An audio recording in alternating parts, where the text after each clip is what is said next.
எல்லாத்துக்கும் வணக்கம். வரிசையாக திருமண பொருத்தத்தை பற்றி பார்த்துட்ருக்கோம். ஒவ்வொரு ஜாதகத்துக்கும் யோகி அண்ட் அவயோகி அப்படின்னு இருக்கும். அதாவது யோகி நட்சத்திரம், அவயோகி நட்சத்திரம். யோகி நட்சத்திரங்கிறது என்ன? அந்த நட்சத்திரம் நமக்கு வாழ்க்கையில் ஒரு முக்கியமான நல்ல விஷயங்களை செய்கிறதுக்கு காத்திருக்குன்னு அர்த்தம். அவயோகிங்கிற நட்சத்திரம் என்ன? நமக்கு அவமானங்களும் ஒரு மைனஸ் பாயிண்ட்டை கொடுக்கறதுக்காக வெயிட் பண்ணிகிட்ருக்கிற நட்சத்திரம்னு சொல்கிறோம். இப்போது மேரேஜில் பார்த்திங்கன்னா ரஜ்ஜு பொருத்தம் பார்க்குறோம், 10க்கு என்னங்கிறது பார்க்குறோம்.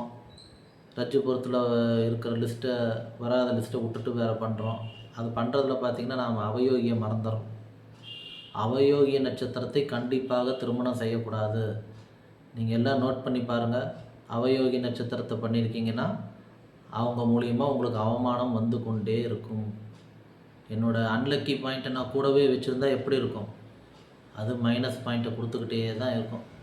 இதுக்காக ஆல்ரெடி பண்ணியிருக்கவங்க சண்டை போட்டுக்க வேண்டாம். அதுக்கு உண்டான கடவுளை வழிபாடு பண்ணி சரி பண்ணி வாழ்க்கை வளம் பெற என்னுடைய வாழ்த்துக்கள்.